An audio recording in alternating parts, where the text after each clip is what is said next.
Olá, meus queridos, sejam bem-vindos diretamente de Dois Córregos, interior de São Paulo. Eu, André Massolini, peço licença para falar com você. Vamos então ao e-mail dela, que diz assim: Olá, meu nome é tal, comecei a conversar com um garoto, o nome dele é Tá. Aí ela especifica a data que ela começou a conversar com o rapaz. Ele é da minha escola e eu sempre ficava olhando para ele, mas nunca tinha coragem de ir falar com ele. Até que eu procurei e achei o Facebook dele e começamos a conversar. Eu fui gostando dele e eu tinha muito medo de me machucar e eu contei isso para ele. Ele me garantiu que nunca me machucaria. Ai, ai. Hã? Ele garantiu que nunca me machucaria. Acreditar nesse tipo de coisa assim, né? Promessas feitas virtualmente ainda, né? Bom, depois disso, eu me deixei levar por ele. Me deixei ficar apaixonada por ele. Me deixei ficar apaixonada é boa, hein? Mas tínhamos muita vergonha de se falar pessoalmente. Vergonha de se falar pessoalmente? Até que teve uma festa da escola, em agosto ou setembro ou outubro, não lembro, e nós dois fomos. Foi aí que ele teve coragem de falar comigo. Foi o dia mais feliz. Depois disso, nos aproximamos mais e mais. Quando foi esse ano, no começo das aulas, já percebi que tinha algo diferente com ele. Isso no ano que ela me enviou o e-mail, viu? Ele muitas vezes se irritava comigo. Teve dia que fui para o colégio à tarde, pois estudo de manhã, mas ele iria fazer uma apresentação à tarde da Semana Cultural. E eu fui porque queria ver ele e ficar com ele, nos momentos livres que ele tivesse para mim. Quando já estava acabando as apresentações, ele veio até mim e perguntou onde estava minha amiga que tinha ido comigo para a escola. E eu ia voltar com ela para casa, e eu disse que ela tinha ido embora. Ele perguntou com quem eu iria para casa. Bom, ele não podia ir me deixar. E eu disse para ele que iria com os garotos da minha classe, porque eles sempre passavam na minha rua para eles chegarem em casa. Quando eu disse isso, ele chegou a levantar a voz para mim, mandando eu ir, mas com raiva. Chegou um momento que ele falou tão alto que pessoas que estavam ali olharam para nós. Bom, ele sempre pedia desculpas, mas acontecia novamente. Nos últimos dias antes dele terminar comigo, sempre que estávamos juntos, ele falava que queria ir logo para casa, que não estava se sentindo bem e que não queria estar ali. Eu ficava sem saber o que responder. Bom, no dia que ele resolveu terminar comigo, antes dele terminar, eu fui inventar de fazer uma brincadeira idiota dizendo que estava grávida dele. Olha, eu atendo muita gente, né? E eu já atendi homens que, assim, no meio do relato deles, eles acabaram citando isso aqui. Então, André, você acha? E ainda falou pra mim que estava grávida, não sei o quê. Depois de 3 dias foi falar que era mentira, que era brincadeira. Sai fora, quase morri. Nossa, eu não quero ver ela nem pintada de ouro. Então, tome cuidado com algumas brincadeiras, viu, gente? Porque tem determinadas brincadeiras que mexem demais com as pessoas. Bom, quando eu vi que estava ficando sério e ele estava ficando com muita raiva de mim, eu resolvi acabar com a brincadeira. Aí ele terminou comigo.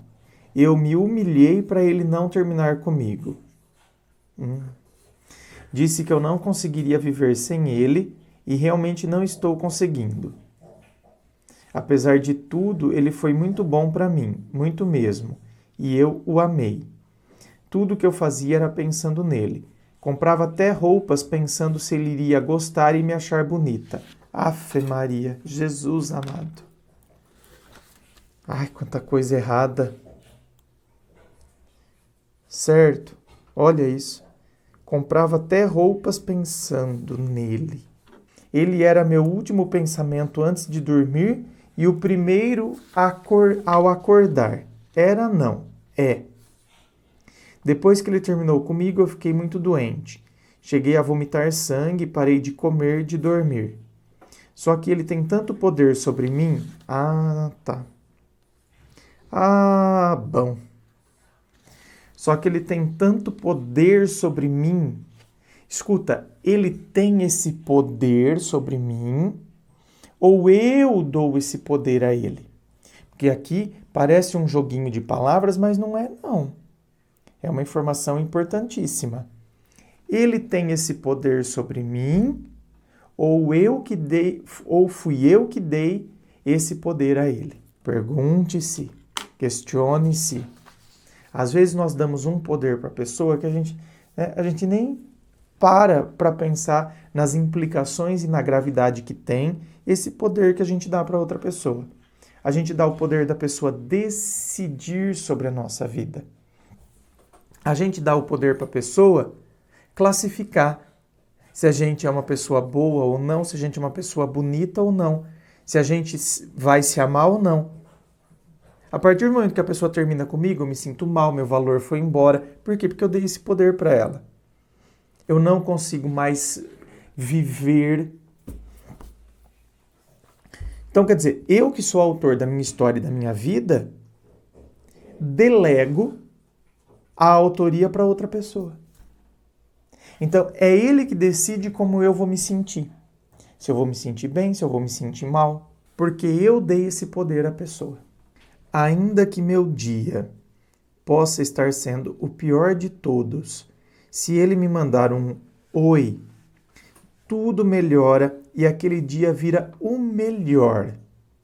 Eita, pega! Dia 15 do mês de julho, de quando ela me enviou o e-mail, viu? Iríamos completar 1 ano e 1 mês. Só que eu tinha comprado um ingresso para ir para um evento. Só que nesse dia eu fiquei muito doente. Eu não conseguia andar. Se eu tentasse, era me arrastando. E parecia que eu ia cair, porque estava sem forças. Comecei a vomitar, senti febre, e minha mãe me implorou para ficar em casa, porque se eu saísse, eu poderia piorar, mas eu não queria ficar em casa. Eu sabia que se eu ficasse em casa, seria um dos piores dias. Eu peguei minha roupa para me arrumar e fui para outro quarto. Lá eu fiquei sentada na ponta da cama, de cabeça baixa, chorando e pensando no estado em que eu fiquei. Meu celular estava do meu lado, na cama. De repente eu senti ele vibrar e fui olhar o que era. Uma mensagem dele. Isso foi o bastante para o meu dia mudar. O choro parar e eu desistir de sair. Ele passou o dia conversando comigo e, por incrível que pareça, foi um dos melhores dias. Dá para ver o quanto eu ainda gosto dele, né? Né? Meu amor por ele não diminuiu nada. Claro, você não deixou. Ah, que coisa, não? Ah, meu amor, meu sentimento por ele não diminuiu nada. Claro, a gente não deixa. A gente faz questão de ficar ali, lembrando todos os dias e alimentando aquela ideia de que foi a pessoa que mais me fez feliz e que o meu mundo gira ao redor dessa pessoa e que, meu Deus do céu, eu nunca vou encontrar alguém como essa pessoa. Então, claro que o sentimento não vai mudar, pelo contrário, vai aumentar. Vai aumentar pela distância, vai aumentar pela carência, né? Porque quanto mais distante eu fico, eu vou ficando carente. E por que quanto mais distante eu fico, eu vou ficando carente? Porque eu estou alimentando isso todo dia. Se eu deixo de alimentar, talvez eu não fique tão carente. Mas eu aumento porque eu vou alimentando esse ciclo vicioso. E eu já estou sem forças. Me sinto fraca, sinto que não consigo mais. Eu estou pretendendo acabar com essa dor. Mas não pensem que ridícula ela acabou com a vida dela por causa de macho. Não, eu já sofro desde que pequena pela ausência do meu pai, que me trocou por uma mulher que impõe regras que ele não pode nem vir aqui me ver. É fio de peixe, peixinho é, não? Hein, bem? Fio de peixe, peixinho é. Me trocou por uma mulher que impõe regras que ele não pode nem vir aqui me ver. Olha lá, o seu pai deixa também, né? O seu pai dá um poder para outra pessoa que ela não tem. O pai, a filha, bem. Eita, pega. Então, aí, né, olha só. Ah, eu fui trocada por outra mulher, meu pai me trocou por uma mulher. Então, quer dizer, aí eu trago isso para os relacionamentos, tá? Eu trago isso para os relacionamentos. Então, eu espero que a outra pessoa se faça presente da forma como meu pai não foi presente. Você não pode me abandonar. Então, eu fico tomada de medo. O medo, por sua vez, também aumenta a expectativa que eu deposito sobre a pessoa. Aí eu vou criando um monte de coisa. E aí é onde eu crio um ambiente favorável para que eu me torne dependente da pessoa, acreditando que sem ela eu não vivo. Que ele não pode sair comigo, o pai, né? E que não pode me dar nada além da pensão, porque é lei. Agora sinto falta da minha mãe, que se casou e muitas vezes parece que ela ama mais esse homem do que a mim. Quando sentamos para discutir onde eu iria quando ela se casasse, minha avó disse na frente da minha mãe que eu iria acabar com o casamento dela. Nossa. Tá vendo, gente? Vocês conseguem perceber claramente, né? O que está nos bastidores de um comportamento? Um comportamento muitas vezes é regido por funções. E pode estar regido por várias funções, né? Eu ajo assim por causa disso, eu ajo assim por causa daquilo. Olha quantas funções estão aqui atrás desse comportamento com o menino.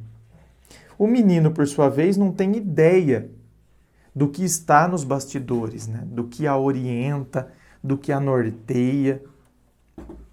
Então, e é isso que vai acontecer na nossa vida. A gente vai se relacionar com uma pessoa que a gente não vai fazer ideia do que está nos bastidores dela. Então, aquele comportamento, ele tem uma causa, tem um porquê da pessoa ser assim. Olha quanta coisa aqui. O pai que, né, que a gente viu claramente que porquê que é pai dela. Quer dizer, é um cagão, né?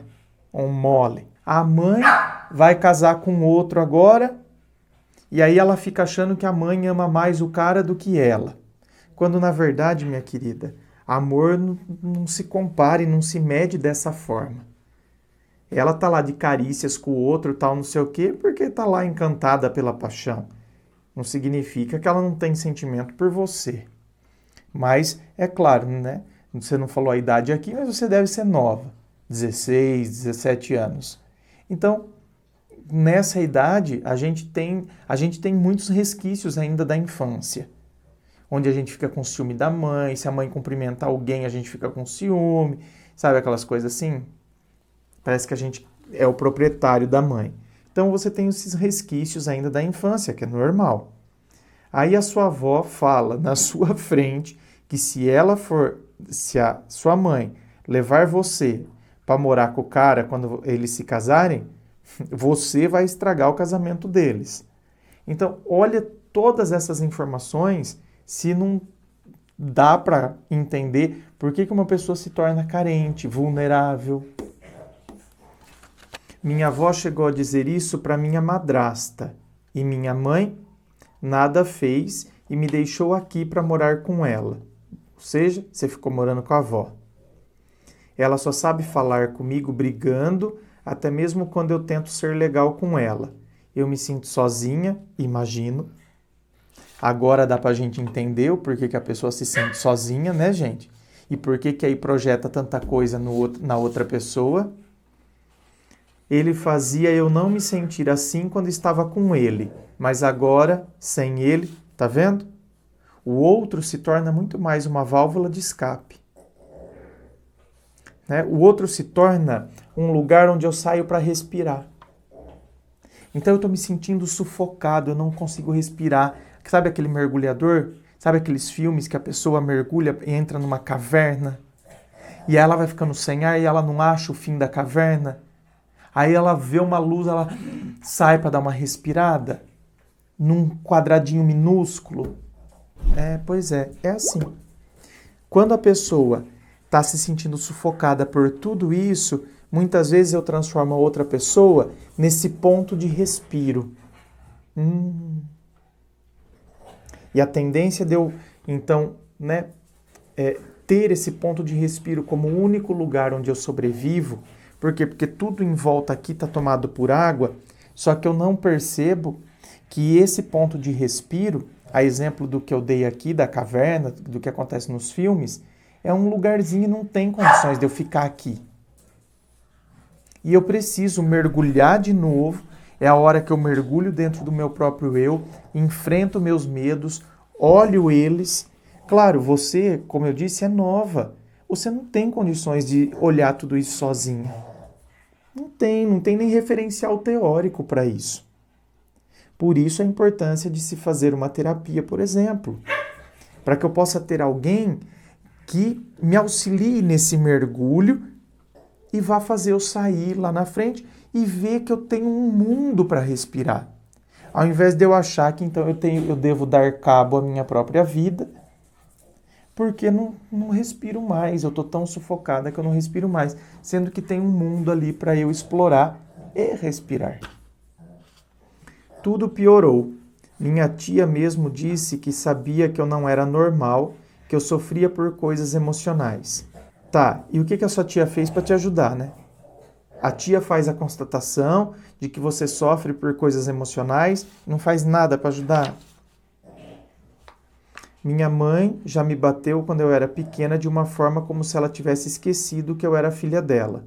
Ela só parou de me bater quando meu avô segurou ela. Desde pequena eu já sofria. Sabe o que é, com 6 anos ou menos, chorar na escola por saudade do pai? Eita! A coisa é bem séria. Eu sempre me senti inútil. Vocês estão vendo como que uma pessoa se torna extremamente vulnerável?